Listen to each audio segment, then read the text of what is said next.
Feeling a little unsettled and stressed with the way things are in our world? Experience the peace of Jesus with Finding Peace, our 5-day devotional. Visit purposely.com to sign up. Purposely. Your life, God's purpose.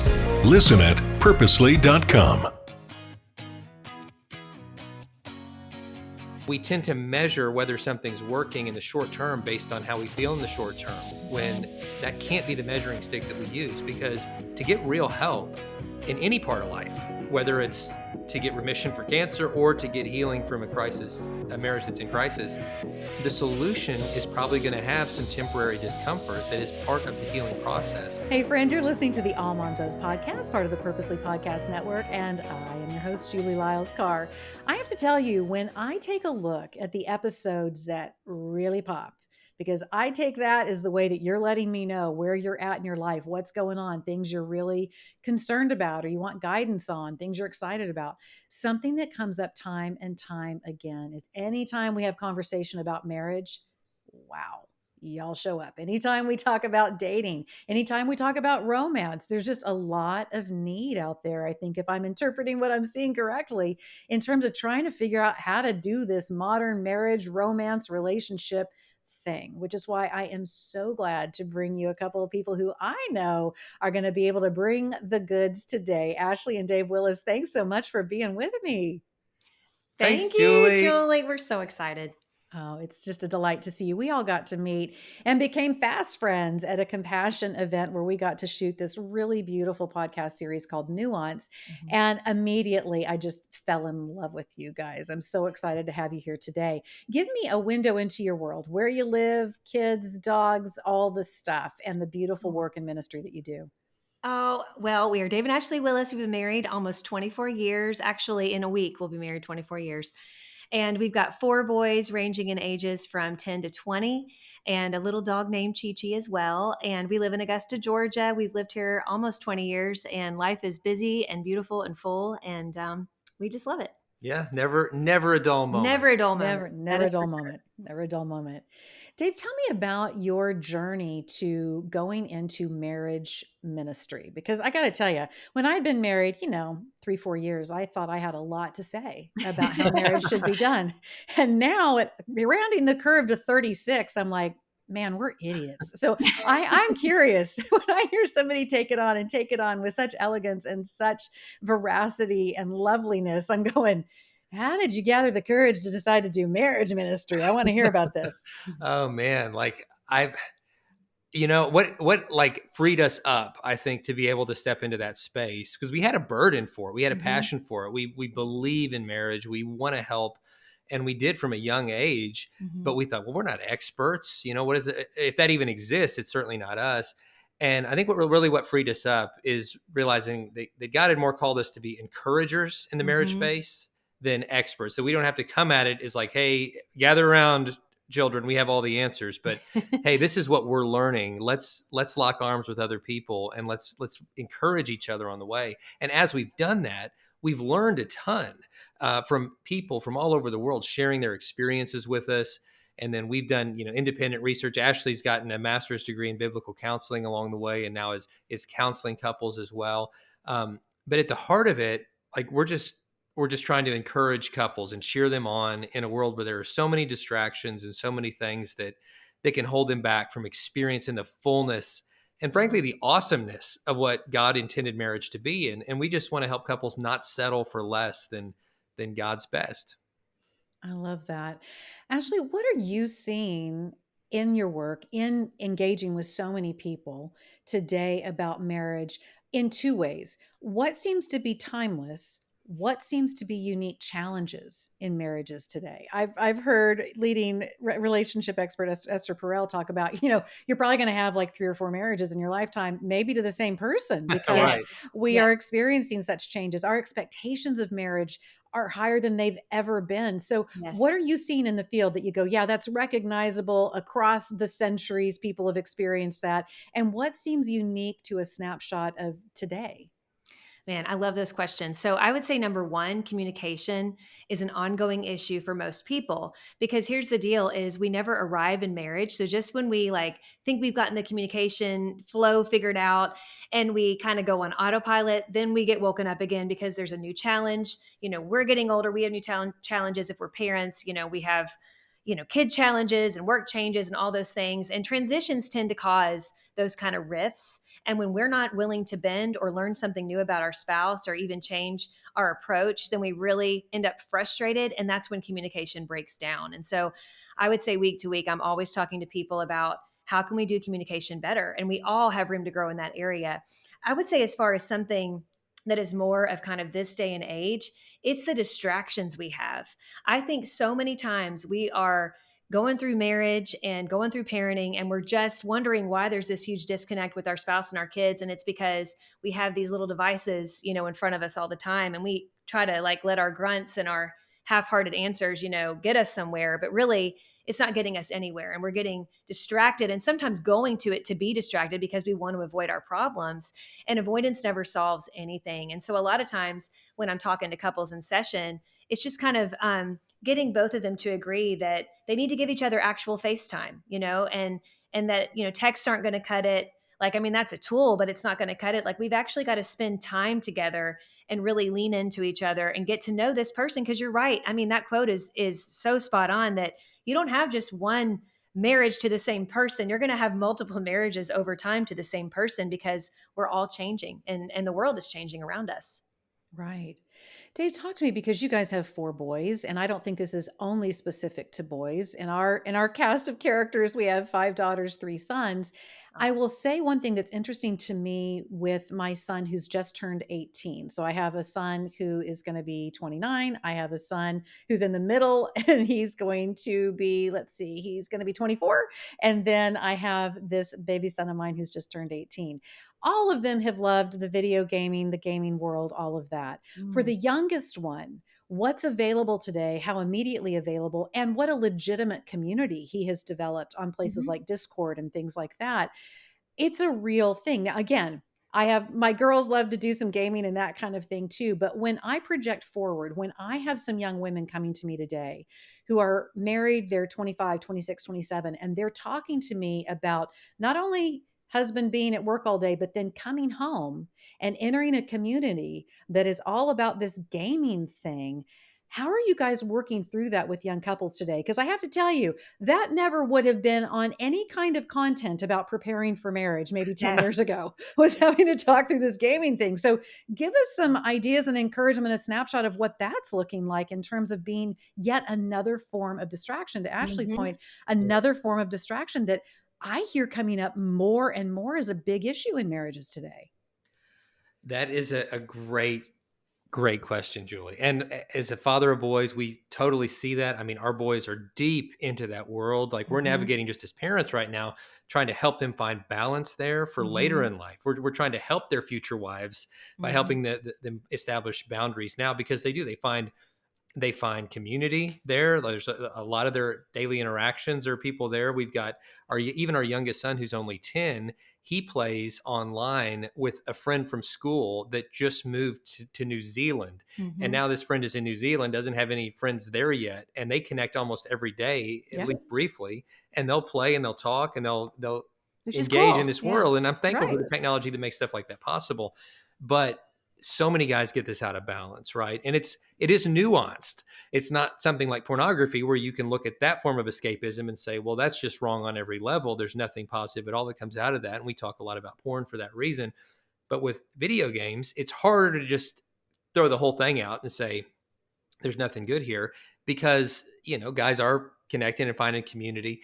Now, in our case, when we were starting out in marriage, there weren't quite the options. But I didn't fall, even back then in the olden days. I had guys that were pretty deep into the games that were around then, and I pulled out of that pretty quick because Ashley, having grown up in a girl house, she had a very low tolerance for video Yes. games. And Yes. I wanted to have sex sometimes. And I knew that if I was going to be the video game guy, that was like the biggest It's like a turnoff huge in the turnoff. world for her. That And was the so ick. That was yeah, the that Yeah, was ick. it the was it. the ick. And I'm That's like, all right. right, well, I want you more than I want, PlayStation. So that's an easy one. But for these guys that have developed a lifestyle around it, and maybe, some level of addiction, even, Well, I mean, there's dopamine hits yeah, they get from it. I mean, there's it's, real, yeah. I think for husbands and wives coming into marriage, you have to have eyes wide open about what are those dopamine hits we keep going back to. And for women, it might look different. I think a lot of it can be more tied to, to TikTok and social but all of us are going to have these digital dopamine hits that we're going to have to keep at bay so that we can really connect in the real world Mhm. and have meaningful conversations about what boundaries need to look like there, for the marriage to thrive. Mhm. Right. Right. And I think when we conduct relationships across digital platforms, again, they can be very real relationships. And I think about too, one of my best friends, we only lived in the same town for a handful of months in early marriage. And here we are all these years later. She's now about 2.5, 3 hours away. We meet once a quarter in person for lunch. We have conducted the relationship primarily through phone. There have been times we've lived much further apart than that. Mhm. I don't think that we should be discounting these Sure. relationships that take Yeah, place totally. in these ways. I think that sometimes I hear advice like, well, it should never have a place in whatever. And I'm with you, Dave. I don't know that that's really a legitimate way to look at it. And yet at the same time, to be reminded it's not the same thing as face to face. We recently Mhm. worked through with our kids. We were starting to see that we were having conversations via text that were serious conversations about different decisions people were trying to make. And they were looking for guidance on this or alerting us to that. And I finally came in and I said, look, guys, I'm not meaning to sound all Gen X, but sometimes these are not conversations that need to be done in this way because I can't see your face. I can't hear Right. your Yeah, reactions. I exactly. can't hear the tonality in which Mhm. you are communicating. Mike and I, of Mhm. course, through the course of a day, find ourselves texting quite a bit just Mhm. to stay on top of different things and handle things and hear how his day's going and how mine's going. And yet I'm still floored at how much gets missed just in Mhm. trying to conduct relationship in that way.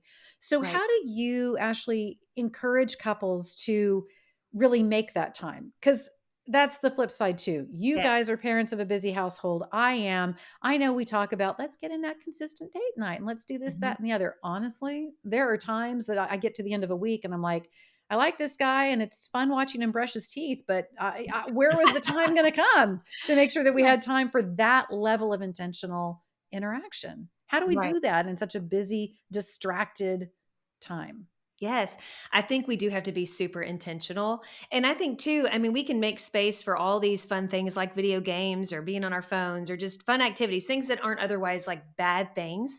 But we just have to be super intentional about making sure that our marriage gets a top priority, right? Like as Christians, it's laid out before us in the Bible. It's clear it needs to be God first, then your marriage, then your kids, and then, your family and friends. And when we keep our priorities in that line, we're going to have a better relationship. But I think we live in a world, again, like you said, is so busy and distracted. And so I know for us, it's looked like putting these good things, like saying we can't have all these good things at once, right? Like, so sometimes we need to put like this certain activity on the shelf for this season so that we can make more space for our marriage. Like if we look at our schedule and there's never any family dinners or there's never any like time just at the end of the day to talk to each other for 30 minutes face to face, then we're too busy. And I think it's just making sure that when it comes down to it, we're not having to fight for that attention in marriage. I love it that Dave has never made me feel bad when I come to him and I'm like, man, it's been a day.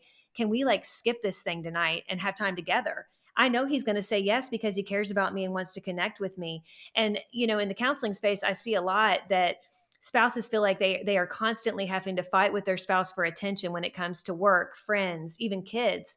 And I think that we need to make sure that we're not making our spouse feel that way. They know that they are a top priority in the relationships within our life, and they don't need to be made to feel bad to have that time. And to your point, I think some seasons you're going to be able to have the 3-hour date night once a week. Other seasons maybe not. Like I will tell you, our older kids can watch our younger kids now. So we don't need to necessarily, and our kids are a lot older too. So we don't need to necessarily have the 4-hour date night, but we might slip away for 45 minutes and have a quick dinner, 5 minutes from us. And that's good for us. So I think talking about what you need and being able to fill each other's kind of connection tank in that way is just really important.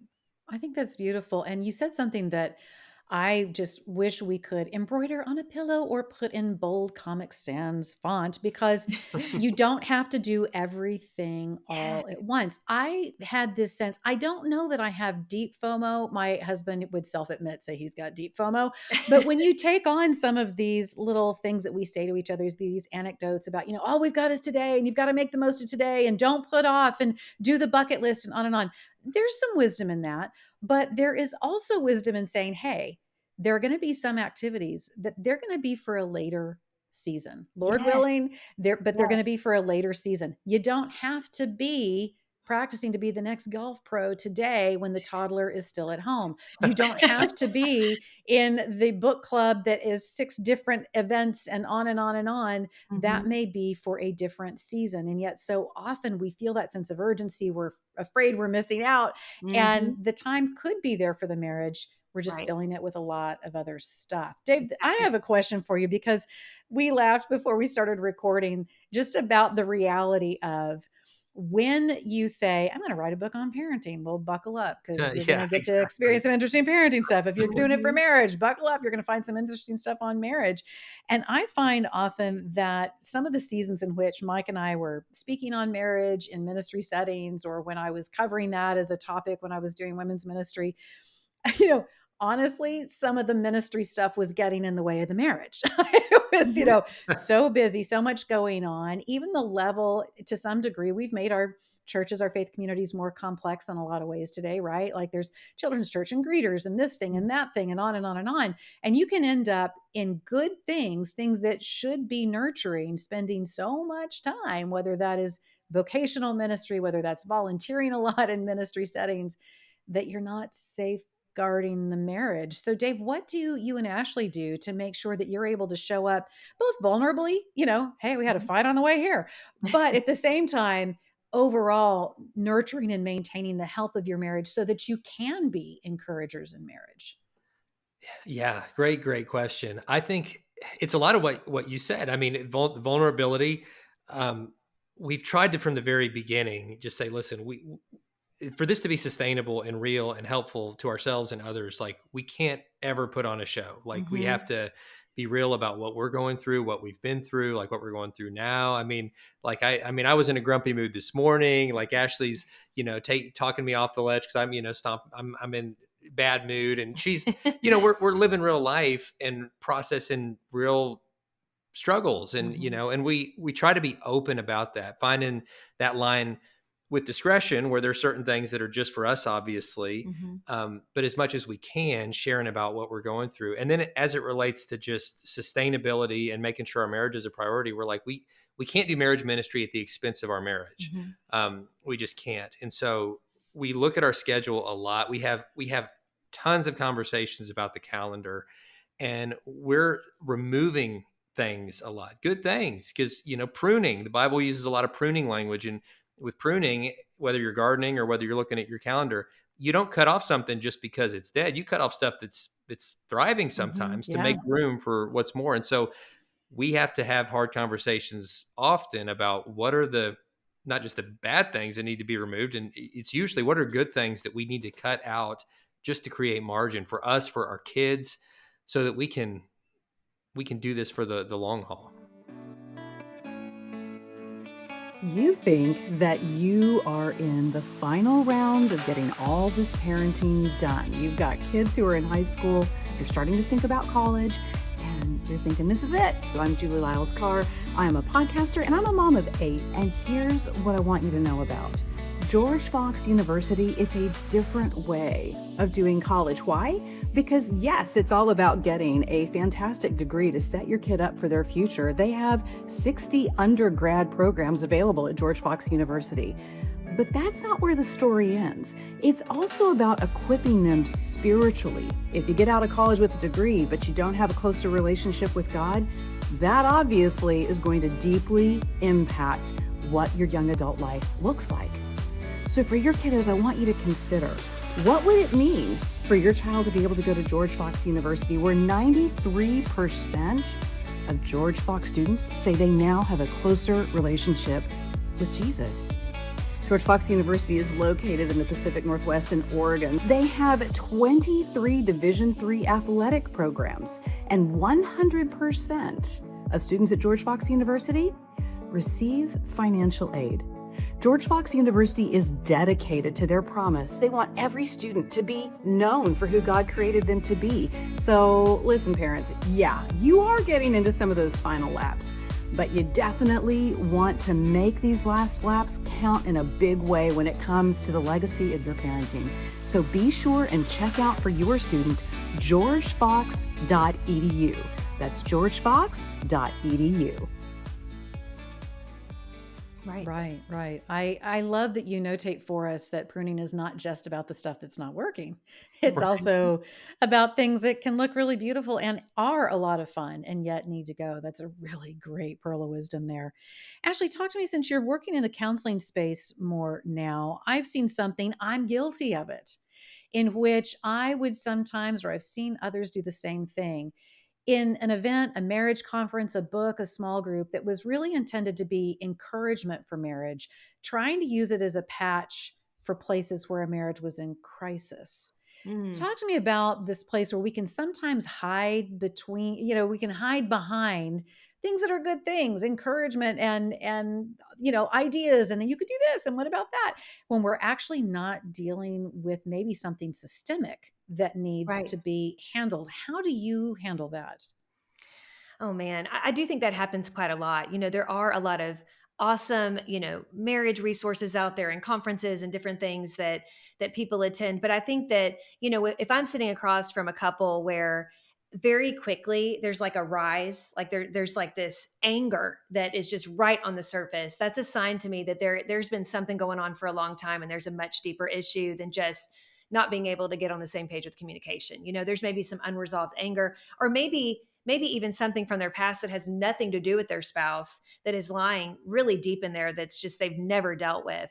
And so I'm able, there's been multiple times where I've been working with a couple for let's say like 4 or 5 sessions, and because I think sometimes we get so used to the wound we have that it feels normal.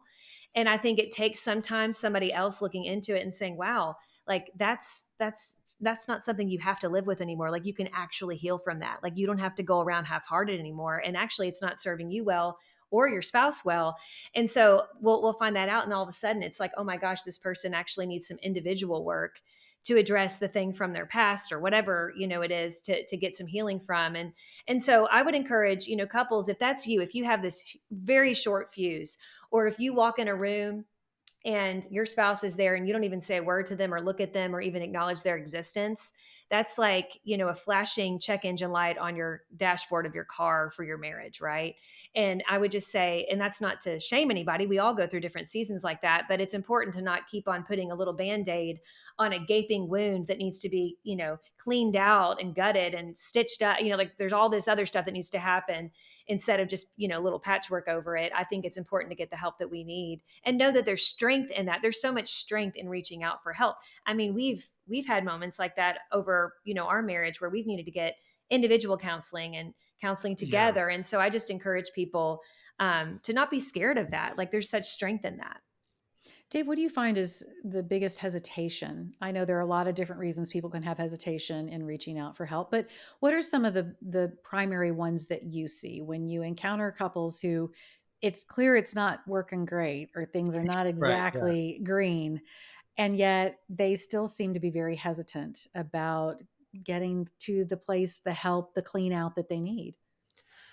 Well, I mean, the short answer is none of us like to be made to feel uncomfortable. Mm-hmm. And if we're in an uncomfortable situation in our marriage, but the solution is going to require even more discomfort, then sometimes we push away from that. I mean, imagine a person has stage 3 cancer and, you give them an option. You can go to chemotherapy or you can go to the spa. And instead of chemotherapy, you can get massaged and pampered. Now, in the short term, you leave the spa and you'll think that worked. I feel better. That must have worked. You leave the chemotherapy and in the short term, you think that didn't work at all. I feel worse. Mm-hmm. And we tend to measure whether something's working in the short term based on how we feel in the short term, when that can't be the measuring stick that we use, because to get real help in any part of life, whether it's to get remission for cancer or to get healing from a marriage that's in crisis, the solution is probably going to have some temporary discomfort that is part of the healing process. And you have to just go into it and embrace that. Say, yeah, it's not going to be comfortable, but this is going to help us get to a place that is comfortable, that is strong. Mm-hmm. And we have to commit to the process. That doesn't mean we don't have spa days along the way too. We do things just because they feel good and just because in the short term they help us relax or whatever. But the long-term strategy has to be that, like, we don't want to settle to live the way we're living. And so many couples settle to live into a barely sustainable existence that's not joyful, that's not healthy, but they're like, I think I can sustain this until death if we just don't rock the boat. And God wants so much more for you than that. He wants your marriage to thrive. He wants you to be best friends with your spouse. And you don't have to settle for less than that, but you do have to do some work to get there. Mm-hmm. Ashley, how do you handle it when you have a spouse come to you and say, hey, I think we've got issues and there are things going on, but my partner just does not want to admit that, see it, come in to talk with anyone. They just want nothing to do with it. Because I have to imagine there's a listener out there saying, hey, I would love to come do the work that Dave's talking about. I think it'd be amazing, but I just cannot seem to get my partner off high center on this. I know that we don't want to talk about strategies, techniques, and we all know we can't make someone change. But for the person who finds themselves in that position, what do you suggest? Right. Well, I feel like that's probably the toughest position to be in, because it's just feeling like you're doing marriage all alone. And I think a lot of times it's just that the other spouse is in denial, or again, like what Dave said, they just don't want to have any kind of discomfort, or they don't want to have to change what they're doing because maybe they like the dynamic because they're not having to put forth the effort. And so I would just tell them that you got to keep on going back to your spouse and telling them, listen, I love you, but I love you too much to let things keep going this way. And, you may not believe me in that we're in crisis, but if one of us feels like we're in crisis, then we are in crisis, right? And I always tell people, a lot of times we tend to dance around the issue, but it's important to come at it from a heart level by using those I statements, by saying like, I feel this way. And, you may not know this, but I feel this way. Like, give them the benefit of the doubt, but saying like, right now, I feel like I'm in this marriage alone. I feel like when I talk to you, there's nobody there listening. I feel like that we're stagnant. I don't feel like I really know you. I can't remember the last time that we actually had a conversation where we actually shared something with each other. And I would love to get help. And, and I'm in this and I want to keep working at this, but I really need you to come alongside me. And because the truth of the matter, the hard truth of the matter is it takes two people to be married, right? And with God's help, God can do a miracle in that other person's life. But I think in the interim of waiting on that person, really dig into your prayer life and keep believing that God is doing that work, but also, talk to your spouse about it. I think ignoring it's not going to solve anything. Right. There's a great tool out there called nonviolent communication. There's an app called the iGrok app that can really help frame for you to be able to speak from that position of how you feel. Yes. I feel that does not come across necessarily as accusatory Exactly. to your partner. And it's not one of those lists that sometimes you're always going to find the exact word that captures how you're feeling, but it does help remove some of the heat, some of the steam that could feel accusatory. Right. It's, again, called nonviolent communication. Weird title for a list of words, I know. but very helpful, very helpful. Dave, something that I'm seeing with some younger couples today. Now, I've seen it in older couples who've been around for a while, but I'm seeing it in some younger ones too that I think is quite fascinating. I think when Mike and I got married, there was a lot of conversation about conflict and managing conflict and dealing with conflict and how do you handle conflict and how do you, fighting fair and da da da da da. Today, I'm seeing something. I have my theories about why I'm seeing it, but honestly, it's like an apathy. It's just sort of like, all right, you're not happy. Okay. I'm like, where's the passion? Where's the fighting for the relationship? And yet I'm seeing it enough that I'm like, okay. So are you noticing kind of a culture of apathy? Are you noticing a culture where what we want to see in terms of healthy connection, there's guardedness? Is this something that you guys are having show up? Absolutely. Yeah. I think you hit the nail on the head. And so few people have so astutely pointed out something that really is so widespread. But Mhm. apathy is a crisis, like a broad, widespread crisis. And man, to diagnose where that apathy comes from, sweetie, you're more like in the counseling space. What do you think about why there's so much apathy? Oh I definitely man. agree that there is apathy. Well, I think we all come into marriage with different expectations, and we have stories and we have hopes and we have pictures that we're so hoping that will come to fruition that we don't necessarily voice, and we sometimes don't even consciously know is there. And I think for a lot of people, that bubble has been burst. And instead of doing the work and the self-reflection aspect and then even bringing it to their spouse, they or maybe they tried and it was kind of like those first couple times they tried, it didn't land, or they didn't get the response they had hoped for, and so they just stopped trying. And I think that they're like, well, I'm in this now and marriage is for life, and it's just so hard to get them to see it my way, so I'm just going to make it bearable and just do that, because they just get used to it. I think that we can get used to just about anything. And I think that what we end up doing is filling that void with our kids, friendships, hobbies, work.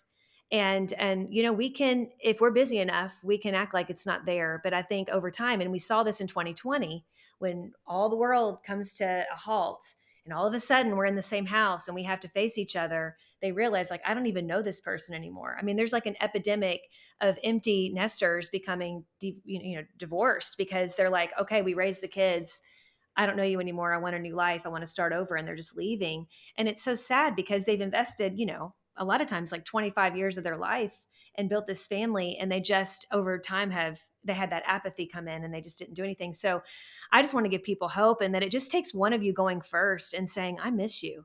Like, I miss you and I feel lonely.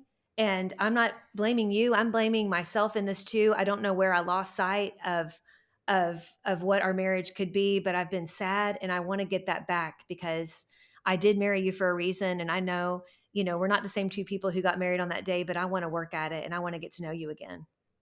I think that's such great advice, because it's something that, I think we do a lot of diagnostics around high conflict relationships, Yes. but we Yes. don't talk a lot about apathetic relationships. They just Mhm. fly under the radar. So I appreciate you unpacking that.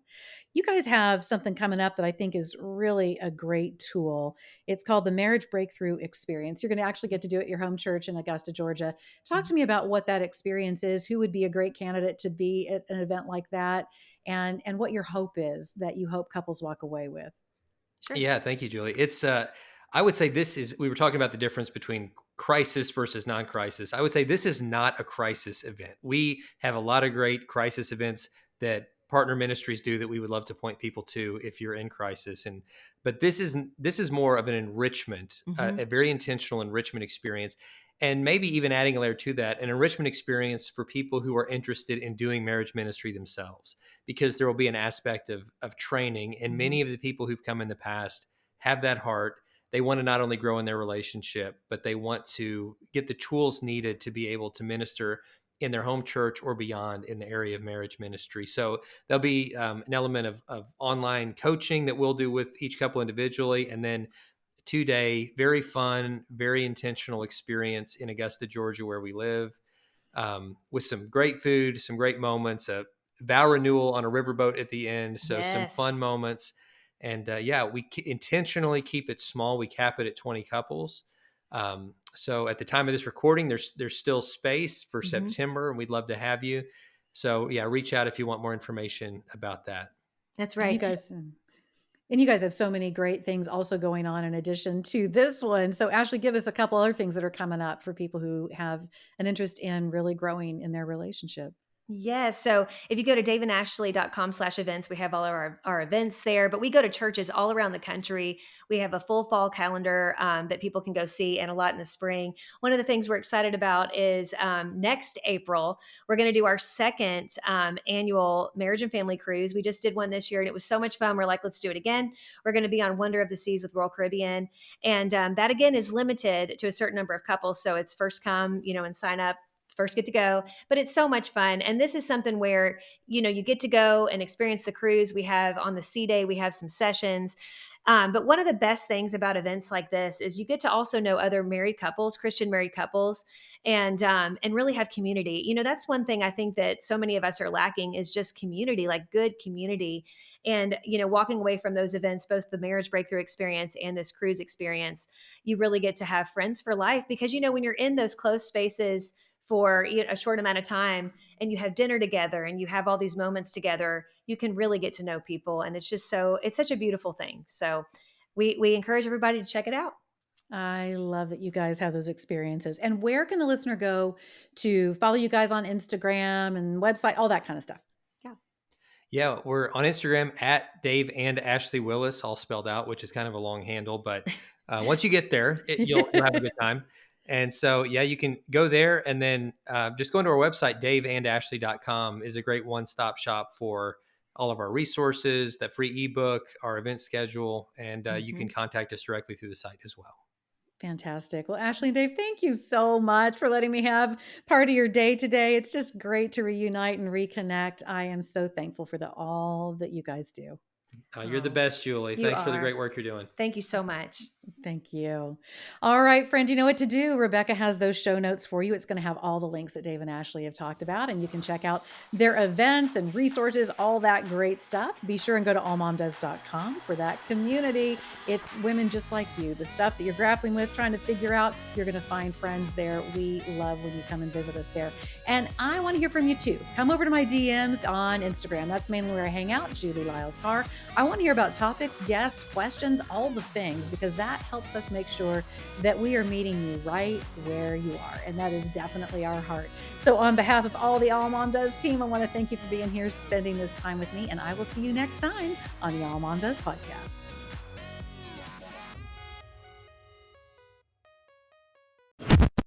Thanks for listening.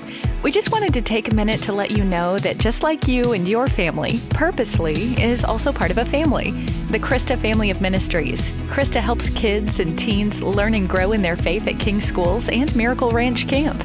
And Krista shares Jesus with people in the poorest, most remote places through World Concern.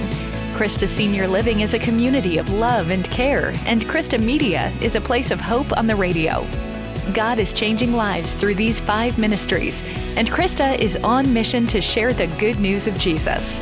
To learn more, visit Krista.org.